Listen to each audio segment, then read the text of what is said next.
আসসালামু আলাইকুম। মাত্র এক পিস গোস্ত দিয়ে যে এক প্লেট ভাত খাওয়া যায়, আমি আজকে আপনাদের সাথে তাই শেয়ার করব। আমি একটি লেগ পিস নিয়েছি। সেই লেগ পিসটাকে আমি ছোট ছোট টুকরো করে নিয়েছি। সেটার সাথে আমি এখন একটি দারচিনি, একটি এলাচ, একটি তেজপাতা এবং আদা, রসুন, জিরা পেস্ট করে আমি 1 চামচ নিয়েছি। আর এখানে দিলাম সামান্য মরিচের গুঁড়া। অসম্ভব মজাদার এই রেসিপিটা। এখানে আমি লবণ দিয়েছি এবং সামান্য পরিমাণ তেল দেব।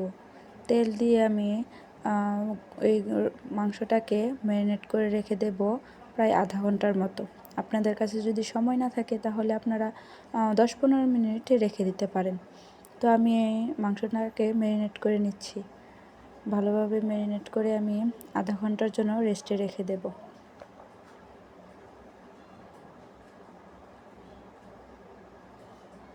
দেখুন আমার মাংসটাকে ম্যারিনেট করা হয়ে গেছে।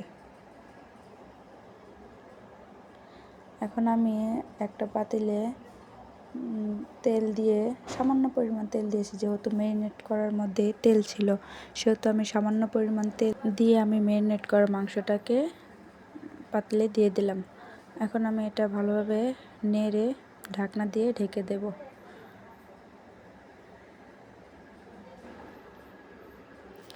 ঢাকনাটা উঠিয়ে দেখেন আমি একটু নাড়াচাড়া করে দিচ্ছি। দেখেন কতটা তেল বেরিয়েছে। ম্যারিনেট করা থেকে তেলটা অনেকটাই বেরিয়ে গেছে। তো আমি এখন এটাতে সামান্য পরিমাণ পানি দিয়ে সেদ্ধ করে নেব। যেহেতু গোস্তটা সেদ্ধ হতে একটু টাইম লাগবে, তাই আমি এখানে সামান্য পরিমাণ পানি দিয়েছি, এটা যাতে সেদ্ধ হয়ে যায়। এখন দেখেন পানিটা শুকিয়ে গেছে। তো আমি এখানে একটু নাড়াচাড়া দিয়ে এটাতে আমি দুধ দিয়ে দেব। এই রেসিপিটা সত্যি অনেক অসাধারণ হয়। আজকে আমি ভাবছি কি একটা রান্না করব। অনেক দিন যাবৎ শরীরটা অসুস্থ থাকার কারণে মুখে কোনো স্বাদই আসছে না, তাই ভাবলাম এই রেসিপিটা একবার ট্রাই করে দেখি। যেমন ঝাল মিষ্টি, রেসিপিটা আসলে অসাধারণ হয় খেতে। খাওয়ার পরে বুঝলাম রেসিপিটা সত্যি অসম্ভব মজাদার হয়েছে। আপনারা চাইলে একবার ট্রাই করতে নিতে পারেন। আর আমার যেহেতু ঠান্ডা লেগেছে, তাই আমার গলার ভয়েসটা অন্যরকম হয়ে গেছে। তো আমার রান্নাটা প্রায় কমপ্লিট হয়ে গেছে। দেখেন কি সুন্দর তেল ছেড়েছে। আমি কম আঁচে এই রান্নাটা করেছি। আমার রান্নাটা প্রায় কমপ্লিট।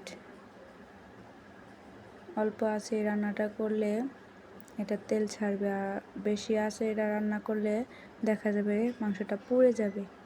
তাই আপনারা চেষ্টা করবেন অল্প আঁচে এটাকে রান্না করার জন্য। দেখেন কতটা লোভনীয় হয়েছে। নিমেষেই 1 প্লেট ভাত খুব ভালোভাবে খেয়ে যাবে।